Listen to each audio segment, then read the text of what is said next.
Need to diversify sources of income. When you think about starting with local fundraising, one of the first questions you ask yourself is, why would I start doing this? And the major reason to do so very often is that you are seeking to increase your overall income by tapping into new sources of income. Maybe you have already learned in your daily realities that your income has suddenly declined, for instance, because a grant has not been renewed. So if one of your income sources goes down in a major way, then your entire project budget goes down. This has taught you that getting all your income from one source or just a few sources sets you at quite a big risk, because the result may be that the projects that you want to develop and want to implement may possibly not take place. In the previous screen, you looked at your own income pattern, or as we would call it in fundraising, your funding mix. It is interesting and important to know what your funding mix looks like.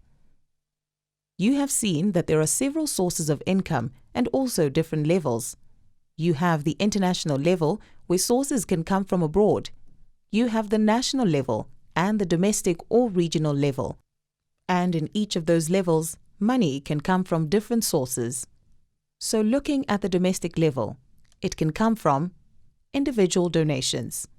Individual donors who support you with one-off donations or ongoing donations. Local companies, volunteers who give you their time. On the national level, you can receive income through the government, through corporations, again through individuals, and of course, there may be foundations and NGOs who support your work.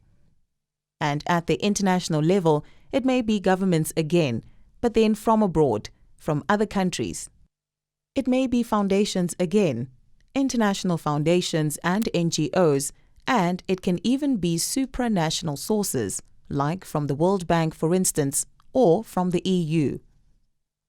We may conclude that finding the right funding mix is a key goal for every fundraiser.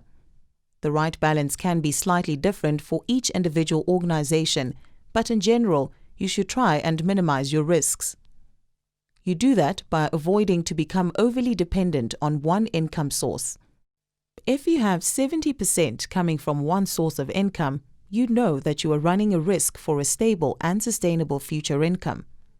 Balancing your income sources evenly is an important strategy to mitigate these risks and to secure a solid and healthy foundation for your funding towards the future.